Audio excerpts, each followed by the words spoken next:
Are you moving ahead in your life? Ooh, 'cause we are here to envelop your life. Ooh, yes. Hi. Hi. Woo! Hello, everyone. Welcome to session 13 of Going Forth. And what a delight to be here. yes, Do you like these trees? we're out here in a little bit of nature.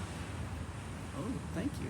Well, That's for nice. Beverly Hills Yeah. in Los Angeles, it's some good nature. Thank It is. you, nature, for being here. Thank you, City of Beverly Hills, for allowing the nature to thrive. Thank you. So, tell us something about didn't you had something really amazing happen yesterday? Something really And- amazing And I'm happened. so proud of you. It's really amazing that it happened to be during our marching forth time period from March the 4th to May the 4th.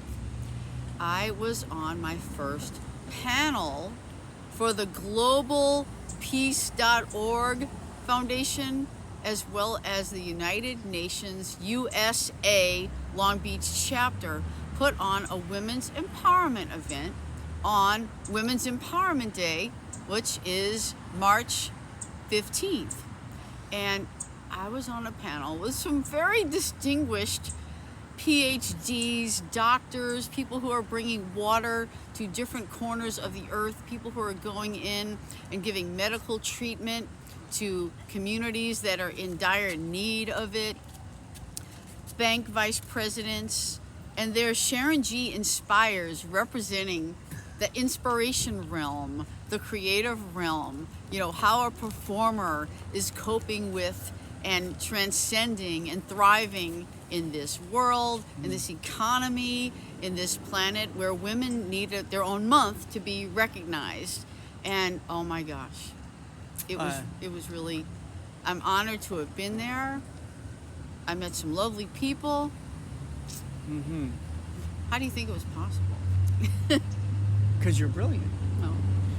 Can you tell us something about what was there like a key takeaway for you with that whole adventure that you were on? Is there like a little tidbit of Sharon that came out differently? On the panel, I knew the questions in advance, as everyone did. There were a few questions, and they were pretty deep, and they were sort of generic, so I really got to tailor my answers from my perspective. And I decided, I'm living and breathing this. I didn't plan out my answers, and I was tickled by the fact that some others came up to the panel with full-blown sheets of paper. With what? With their full, sheets of paper that they typed out their answers and read them. It was so interesting to be, to know that, wow, I'm not here preloaded. And then what happened? There were 5 of us on the panel. So the first 2 people answered we didn't know they were personal questions. So the first panelist got these questions, and neither of us on the panel had ever heard them before.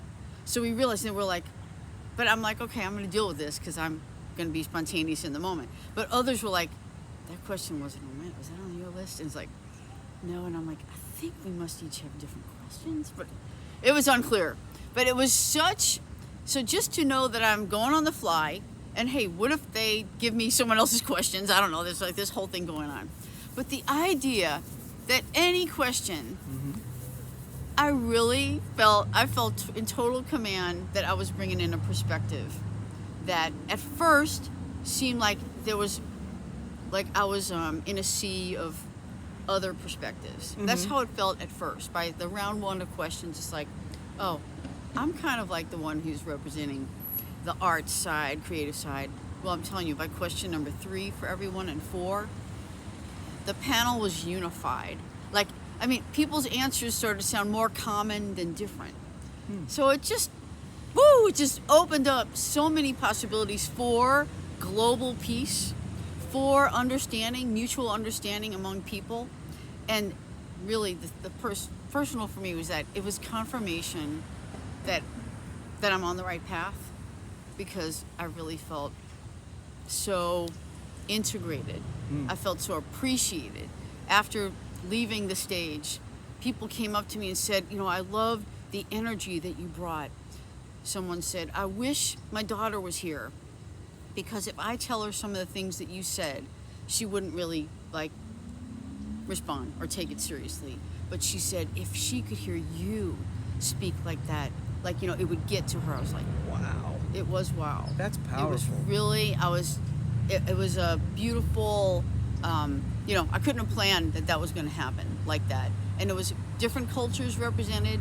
There was a lot of Asian flavored cultures there. And, you know, to think that I'm there, even we're talking about wealth and how women make it in business, and how my answers really just added validity to the whole process of what we're doing together, of what we're standing for people blossoming from within. I mean, when I brought that out on this stage, people were really resonating with it. So That's the beautiful. main thing I got was, you know, I feel validated for what I'm here to do. And, you know, a few years ago, I couldn't talk without crying. I mean, I had some opportunities to speak in front of a group of people, not necessarily on a panel or anything, but even in a class or with my family. And I mean, I would just be crying. I couldn't keep it together. I was in a business class once, and I went to the podium for some little answer response, and I distinctly remember I broke down, like I was just tearing up, talking about some little business. It was just like, there I am using my voice, and it was like shaking, and it was like I wasn't breathing right and all that. So I just feel like, yes, you know, like there's hope for anyone to go forth. Doesn't mean you have to do public speaking or performing or anything like that, but know that just because you were like that a year ago, 10 years ago, 5 years ago, whatever time span, there's always room to grow and go forth and stay on the course. And that's what this is about. Well, that's a beautiful tidbit. Thanks for Thank you for all that. It's yeah. Thanks for the wonderful question. All right, and so with that said, I just, you know, we hope that you are doing well, you are doing great.